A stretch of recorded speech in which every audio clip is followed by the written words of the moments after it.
August 15 നമ്മുടെ മഹത്തായ ഭാരതം, നമ്മൾ ഭാരതീയരെല്ലാവരും കൂടി തന്നെ സ്വാതന്ത്ര്യം ആഘോഷിക്കുന്ന ദിവസമാണ് ഇത്.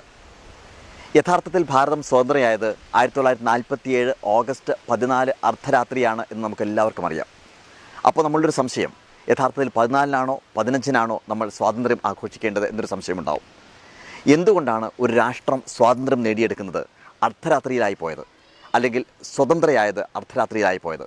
ഇത് സ്വാഭാവികമായിട്ടും നമ്മുടെ മനസ്സിലുണ്ടാകുന്ന സംശയമാണ്. ഭാരതത്തിൻ്റെ ചരിത്രത്തിൽ പലപ്പോഴും ഇത് രേഖപ്പെടുത്തിയിട്ടുമില്ല. പക്ഷേ ഫ്രീഡം അറ്റ് മിഡ് നൈറ്റ് എന്ന പുസ്തകത്തിൽ ഇത് വ്യക്തമായിട്ട് പറഞ്ഞിട്ടുണ്ട്. ഇത് നമ്മൾ അറിയേണ്ട ഒരു കാര്യം കൂടിയാണ്.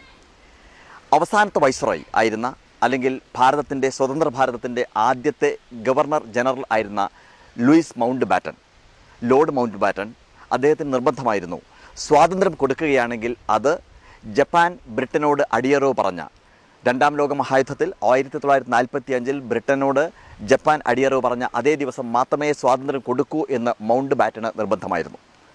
അതുകൊണ്ട് ഓഗസ്റ്റ് 15 നിശ്ചയിക്കപ്പെട്ടു. പക്ഷേ അപ്പോഴാണ് ഭാരതത്തിൻ്റെ പല ഭാഗങ്ങളിലുള്ള ജ്യോത്സ്യന്മാർ കൂടിച്ചേർന്ന് ഈ ഓഗസ്റ്റ് 15 എന്ന് പറയുന്ന വെള്ളിയാഴ്ച മോശം ദിവസമാണെന്നും അൺലക്കി ഡേ ആണെന്നും എന്ന് കബഡി വെച്ച് നിരത്തി പറഞ്ഞത്. അതുകൊണ്ട് തന്നെ ആ ദിവസം സ്വാതന്ത്ര്യം കൊടുക്കരുത് എന്നൊരു വാശി ആ ഭാഗത്തു നിന്നുണ്ടായി. ഇങ്ങനെ ജ്യോത്സ്യന്മാരെയും വെച്ച് ഒരു കോംപ്രമൈസിലെത്തിയതിൻ്റെ ഭാഗമായിട്ടാണ് അർദ്ധരാത്രി 14-ാം തീയതി അർദ്ധരാത്രി നമ്മുടെ ഭാരതത്തിന് സ്വാതന്ത്ര്യം പ്രഖ്യാപിക്കപ്പെട്ടത്. നമ്മൾ അറിയേണ്ടത്, ഒരു രാഷ്ട്രം സ്വതന്ത്രയാകുന്നത് സ്വാഭാവികമായിട്ടും സൂര്യൻ ഉദിച്ചു വരുന്ന പ്രഭാതത്തിൽ ആവണം എന്നുള്ളതാണ് നമ്മുടെയൊക്കെ ആഗ്രഹം. പക്ഷേ പ്രഖ്യാപിക്കപ്പെട്ടത് അർദ്ധരാത്രി 12 മണിക്കാണ് അത് സ്വതന്ത്രയായത്. ഇത് ബ്രിട്ടനിൽ 12 മണി കഴിഞ്ഞാൽ AM എന്ന് വരുന്ന സമയത്ത് ബ്രിട്ടനിലെ കലണ്ടർ പ്രകാരം അത് 15-ാം തീയതിയാണ്. പക്ഷേ നമ്മുടെ ഭാരതത്തിൻ്റെ ആചാരപ്രകാരം സൂര്യൻ ഉദിക്കുന്ന ദിവസമാണ് ഒരു പ്രഭാതം ആരംഭിക്കുക എന്നുള്ളതിൻ്റെ ഭാഗമായിട്ടാണ് 14-ഉം 15-ഉം എന്നുള്ള രീതിയിൽ ഒരു കോംപ്രമൈസിലെത്തിയത് അർദ്ധരാത്രി പ്രഖ്യാപിക്കപ്പെട്ടത്. ഞാൻ പറഞ്ഞു വരുന്നത്, അന്നു മുതൽ അല്ലെങ്കിൽ അതിനു മുമ്പ് തന്നെ നമ്മുടെ ഭാരതത്തിൽ അന്ധവിശ്വാസം ധാരാളമുണ്ടായിരുന്നു. ഇതും അന്ധവിശ്വാസത്തിൻ്റെ ഭാഗമാണ്.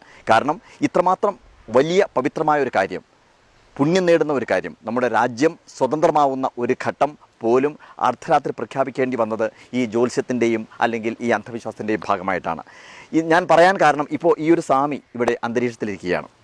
ഈ സ്വാമി അന്തരീക്ഷത്തിലിരിക്കുന്ന സമയത്ത് ഇതിനകത്ത് യാതൊന്നുമില്ല. പക്ഷേ ഇതൊരു മാജിക്കാണ്. ആ മാജിക്കാണെന്ന് പറയാൻ വേണ്ടി ഒരു ജാലവിദ്യയൊക്കെ തയ്യാറാവണം. ഇതിൻ്റെ മുമ്പിൽ വന്നിട്ടാണ് ആളുകൾ ഇതുപോലെ കൈകൂപ്പുന്നതും ഇങ്ങനെയൊക്കെ ചെയ്യുന്നത്. അതുപോലെ തന്നെ അന്തരീക്ഷത്തിൽ ഭസ്മം സൃഷ്ടിക്കുന്നത്, വെറുതെ അന്തരീക്ഷത്തിൽ കൈവീശുന്നു, ഭസ്മം സൃഷ്ടിക്കുന്നതും, ഇതെല്ലാം ഇന്ദ്രജാലമാണ് എന്ന് പറയുവാൻ വേണ്ടി ജാലവിദ്യക്കാർ പലപ്പോഴും തയ്യാറാവണം. ഇനി മറ്റൊരു മാജിക് കൂടി കാണിക്കാം. ഇത് ഞാൻ സ്വാമിയുടെ കൈ കൊടുക്കുകയാണ്. ഒരു തേങ്ങയാണ്. ഇതിനകത്തേക്ക് കുറച്ച് വെള്ളം ഒഴിച്ചാൽ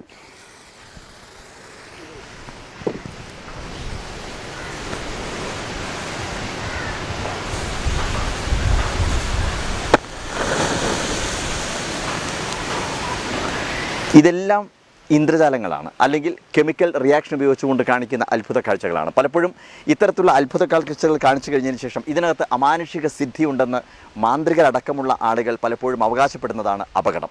യഥാർത്ഥത്തിൽ ഒരു മാന്ത്രികൻ എപ്പോഴും പറയേണ്ടത്, തനിക്ക് ഒരു അമാനുഷിക സിദ്ധിയുമില്ല, ഒരു പച്ച മനുഷ്യനാണ് എന്ന് പറയാൻ എപ്പോഴും തയ്യാറാവണം.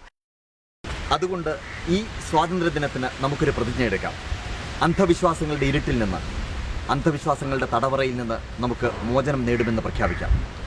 ജ്യോത്സ്യമോ മഷിനോട്ടമോ ഒന്നുമല്ല നമ്മുടെ വിധി നിർണ്ണയിക്കുന്നത്. നമ്മളാണ് എന്നും കുറച്ച് വിശ്വസിക്കാം. നമുക്ക് ശക്തരായി മുന്നോട്ട് പോകാം.